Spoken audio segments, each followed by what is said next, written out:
Okay, and we are live. Welcome everyone to our Google Plus Hangout. We're going to hopefully have more people jump in as we go. My name is Sam Rosenfeld, and this is Matt Dandola. We both are employees at GCDS, and we're also Google educators, and we want to share a few tips today about how you can use Google Forms to augment your classroom. Now, in order to follow along with us, I'm going to do a screen share and show you how you can use the event page in order to follow along. And this link will be attached to the YouTube video for those of us who are joining later on. So there's a link down here that says follow this link for a slideshow. And we both have links on there. And once you open it up, you can go into presentation mode, and you can see all of the links that are attached at the bottom of the presentation. So I can see some people are already inside of our presentation right now. So I'm going to go ahead and go into presentation mode, and we're going to get started. So the reason I want to show you how to use Google Forms in your classroom is because it lets you keep track of daily statistics. So in the examples I'm going to include information like attendance, dismissal, but it can be also used for other things such as classroom participation, achievement, scores on various types of tests, whether they be quantitative or qualitative. Classroom surveys can also teach graphing skills. So I work in the lower school at GCDS, and that includes grades kindergarten through 3. So one of the things that we're trying to teach our students is how to read graphs and how to track each other's scores on a graph. We find that when students work together to participate on a graphing project, they learn more about the quantitative background on how we keep track of statistics. And there are a few cool, really tricks that you can use in Google Forms to keep track of these things. One more thing you can use Google Forms for in an administrative sense is ordering supplies for special events. Things like our family math night and other such events where you need to order t-shirts or cups and know how many plates you need for a dinner party or things like that. There are all kinds of different classroom and administrative reasons you might want to keep a form so you can keep track of the numbers of supplies you'll need. So the first example I want to walk you through is the dismissal demo. Now, at our school, we've been practicing using Google Forms and the related Google spreadsheet to keep track of dismissal statistics. When a car pulls up to our school, we want the students inside to know who is going in that car as fast as possible so that when we start our dismissal, they're all prepared and ready to go, and that prevents traffic from happening outside of the school. Now, before what we had was a paper system paired with a microphone, which is relatively common for dismissal systems. So someone would go outside and go to each car and write down the names on paper, and then at 2:45 or whenever dismissal starts, they would read the names that were on paper. The downside of that system is no one knows the names on the piece of paper. So Google Forms allows you to essentially share a digital piece of paper, and you can see in real time when the form is being updated. So as the person going from car to car writes down names, the classrooms inside can see the results on a Google spreadsheet and know which students are up first, second, third, etc. So let's look over this, this Google form for a second. I've added a name up here, and I said last names removed because for our purposes today, we are keeping anonymity for all of our students. And I think it's important to note that when you are making any kind of form and it includes sensitive information about your students, you need to keep their privacy in mind. So the only questions in this form, we lost the screen share? Okay. Thanks, Matt. Let me go ahead and start up the screen share again. It's probably because I'm switching between tabs. So let me start over for a second here. Up here it says copy of dismissal, last names removed. If I click here, I can change the name of that very easily. Down here I can change some of the form settings, like requiring a GCDS login to view the form. And since this form is for test purposes, I'm not going to restrict that. You can also collect some of the respondents' usernames. That might be helpful for how you adapt this form. But there's something unique about the form that I want to show you. Inside of each of these questions, there's a drop-down menu. If I click that drop-down, it takes a little time to load this because there are 400 responses in here. And you can see that all last names are removed here, but you can see the first name, the first letter of the last name, and the grade that they're in. The reason that that information is here is because our attendance system keeps track of this information on a spreadsheet in Excel. Google Forms is very convenient because you can take multiple columns in Excel and simply hit Edit Copy, come into this form, and let's say I was adding a brand new question. I would start with question number 1 and do Edit Paste. And it puts in all 400 names for me in perfect organization without having to type a single thing. So you can add tons of data to a form, and this is really helpful when you're doing a school-wide survey. And let's say you needed all the names of every teacher and every faculty member that works at the school. You could just copy it from an existing Excel spreadsheet and paste it right in. So now we're going to look at the responses. Hopefully I don't lose the screen share here. There we go. So this is just a test of the responses. But this spreadsheet could be shared with other teachers at our school who need to know when their students are being dismissed. And the best part about Google Forms is that when I submit a response to the form, it updates in real time. So as dismissal is starting, people can see this happening. So let's go back to the form for a second, and I'm going to go to View, Live Form. And now this form is active, right?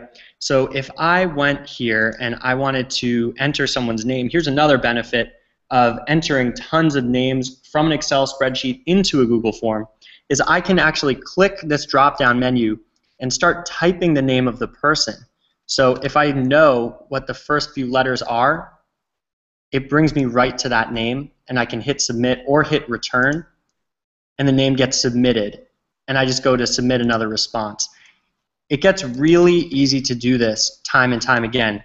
And now if you follow back onto this spreadsheet, you can see that name has been added. So I can go down the list and add events in real time, and everyone in the school can know what's going on. It helps us stay more connected during a time that can be hectic. So let's look at another example of how we can use Google Forms. Whoops. Like I said, you can use Google Forms to teach graphing skills.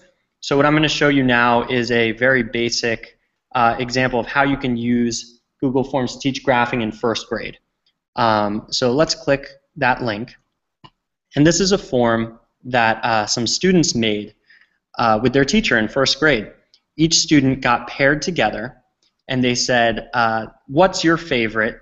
And then they added a random noun at the end. So what's your favorite wild animal? Or what's your favorite animal? What's your favorite sport? And they all added different responses. So the students could go one by one and take this exam and just fill out different responses. When they get to the bottom, you can even include other and then hit submit, right? That's great. Now, once you've submitted your responses, you can click See Previous Responses, and you get a series of pie charts and graphs that correspond to the data that's being collected. So students know not only did 7 people choose snake, but that's 35% of the total responses. Now, with smaller sample sizes, the numbers can be a little misleading, and that's actually good to teach your students that if only 3 people take this response, if only 3 people take this Google Form survey, and they get a response with a giant pie chart divided into 3, they're going to know, well, the pie chart makes it look like a lot of people answered this, but look at the numbers, and you can see how many people this size of the pie chart corresponds to. And I just like this as an example of teaching children how their questions really become quantitative results, and they can learn to appreciate the value of graphing and mathematics in a new way with Google Forms.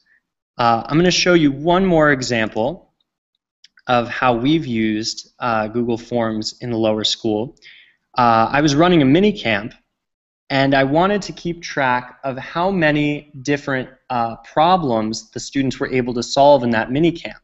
Because what I would do is I would pose coding problems to the students and then try and track their progress as they were getting through the coding problems. So this third link says mini camp progress. So I have the first names of the students in this column. And I used a Google form for part of it, but I found that actually the results of the form kept getting a little messed up because I wanted to change each of these columns.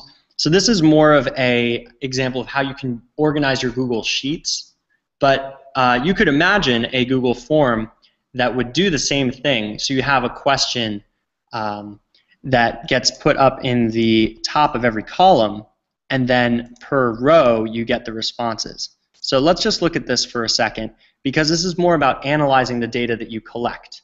Okay?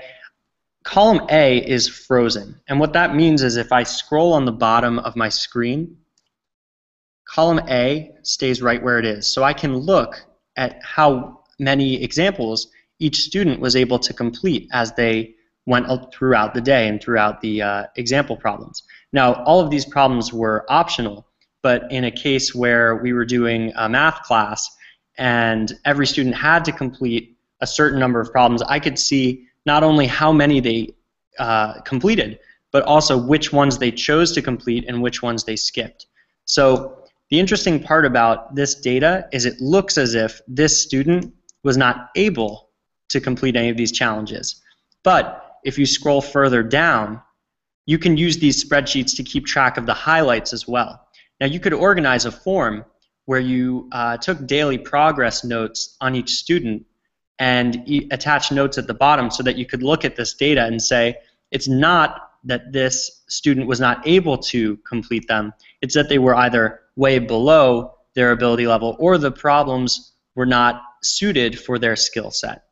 And it helps you as an educator keep track of the kinds of questions you're posing to your students.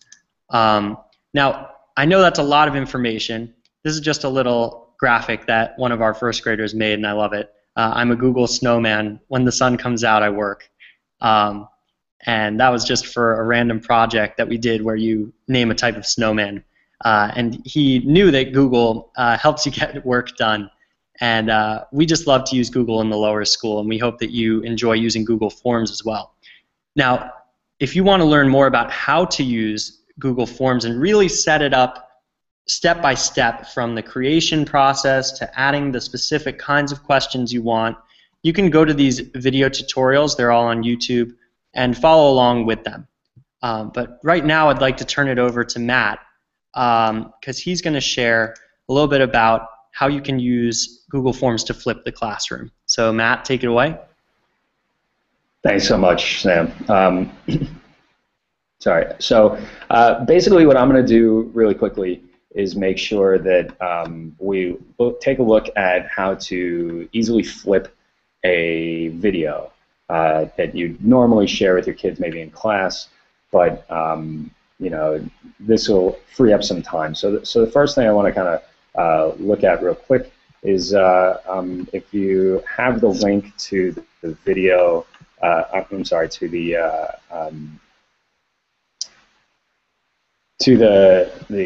I'm trying to pull up the spreadsheet, but if you have a link to the presentation that I put up on our site, I can show you quickly what I've been doing with forms, and just kind of talk a little bit about what the best practices are for flipping a little bit. So to give a bit of context, Flip Classroom, really brief history. 2006, Khan Academy went online. 2007, two Colorado educators, Aaron Sams and Jonathan Bergman, they began issuing videos to their students, and then they were very quickly kind of picked up some excitement around the educational community. They wrote a book that that kind of outlines all of this, and I'll share that title at the end. The intent of a flipped classroom is really to just take what you would normally give as a classroom lecture type or an introduction to the content, and put that at home. So to use the time away from the class to initiate an understanding or start to challenge students to understand the concepts, and then use the in-class time where you have access and individual opportunity to interact individually with the student to kind of flush out the understanding, to help students kind of engage a little more with the content. So the easy thing for forms, and I teach 6th grade science and language arts, and most of the time the videos that I'm flipping are either already created, they're short videos on YouTube about minute physics or a little Bill Nye, all of that stuff, or they are quick videos that I've created to kind of introduce a topic. So in LA it might be a verb tense agreement, or in science it might be what is a neuron. There are also other great resources out there. Why would you use forms for it? It's easy to create the form. It is an efficient way to deliver video, and then the assessment data, which Sam kind of mentioned and you saw a little bit of, is really, really great. So sample flip form, I've got a couple pulled up, and I'm going to show you, this is what the live form looks like. So I've embedded a video in here, how do we learn, and it talks about an analogy for synapses and neural pathways. I'm going to show you how to do this really quickly in a moment, but I have an open-ended question for the first video because this was more of like a kind of developing concept, and then there's a video about the anatomy of a neuron that I also embedded into this form. And you see at the end there are these two multiple choice questions. The final question, this is a really important one, it says which class are you? And if you're running a multi-section class, then this particular question comes into play a lot with sorting responses. So if you have a few science sections or a few LA sections like I do, then this becomes time-saving and awesome. So I'm going to show you very quickly then what happens when students submit this form. All right, so I get a spreadsheet which looks like this. And I blocked out the usernames. I made sure that it collects it automatically, but I blocked them out. And this is a really annoying interface to kind of evaluate student responses, right? So there are two things that you can do that are wonderful. The first one is up here under responses. I can get a summary of the response, and I think Sam talked about this as well. But the great part about it is I can very quickly get some formative data about where my students are. So if I come down to this section down here, I can look at these charts and I can see very quickly that the majority of my students understood this, and I have a couple that I want to check in with, right? And the same for all of these. Now this down here, which class are you in? Obviously that's going to be kind of evenly split.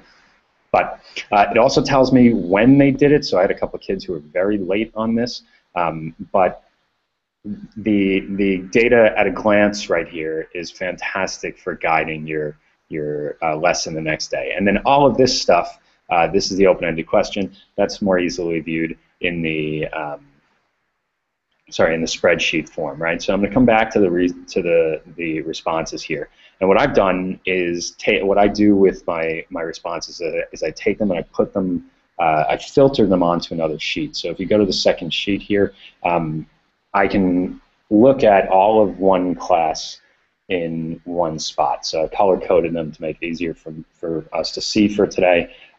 But the way you do this is a really kind of like simple formula up here.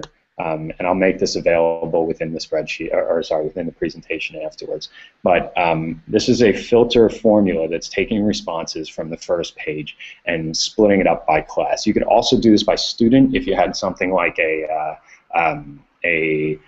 journal entry. You could then sort based on the student name and pull up only that student's journal entries. You could also do this for things like advisory reports where you have teachers submitting a whole bunch of responses over the course of the year, and then you can pull up the individual advisees' information. But I want to know, how do my students understand this video, right? And then when they come in, we're going to do the follow-up to this. Was they walk in, and I'm using the information that they gained from examining these videos, and then we do a lab where they model a neuron and then identify the purpose or the function of each part. So then, if I go back to, and if you just bear with me for another minute, if I come back here, right? So I got this video from TED Ed this morning, and if I want to turn this into a quick video flipped lesson, all I have to do is, is take the URL, which I put right here,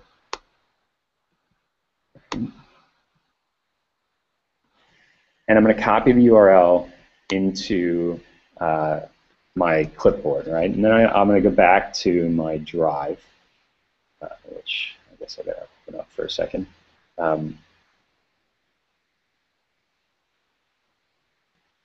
And the only reason why I'm showing you this is because it takes a couple seconds to create a form, but once you've got it created, you can use it every single year. And so the ones I created this year, I will go back to next year, assuming I'm teaching the same content. So now, as I open up this form, I'm creating a new one. As Sam said, you can select those things at the top, those options at the top. But I just simply want to insert a video. So if we go into insert, and I come down to the bottom video, I can do it by YouTube search, so you can actually search for the video within here, or I can do it by URL. I've already got the URL of the video I want. It should come up with a preview here. I can select that. And then down here, it shows up really tiny. And one of the things that you can do is click on it, and you can resize this video. You can also format it to be centered. These videos will play without follow-up suggestions, so you don't have to worry about the kids kind of stumbling into something else. And then beneath that or above it, you can add the follow-up questions for either pre-assessment or your final or your formative assessment after watching the video. So that's actually about it. I definitely suggest using this venue or this tool for flipping any kind of video. If you create your own and you upload them to YouTube, it's that easy. The one big drawback is that it's got to be a YouTube video. So embedding another video is really tough in forms. And that's all I got for you guys today. If you have any questions, you can absolutely either drop them on the event page or jump into the Q&A. And I'm going to turn it back over to Sam now, so he can kind of wrap us up. Thanks so much, Matt. Yeah, we really enjoyed having this Google Hangout on Air. This was our first Google Hangout on Air in a series of them. Learned a lot about the tools that we can use for Hangouts on Air. And actually, there are 2 questions that were posed using the Q&A app on the side of our Hangouts. So one of them was about having access to the forms that were shown in the presentation. All of those forms should be set to public access, so you should be able to click right through to them. If you have any trouble, just message me and we'll try and figure that out. I'll just give you permission there. Another question was, where did you get the name list from? Was it exported from Blackbaud? So we have an administrative system called Blackbaud at the school that keeps track of the student attendance. So when they come into school, we use Blackbaud. For the dismissal system, we had to export the names from Blackbaud as an Excel spreadsheet, copy the columns into Google.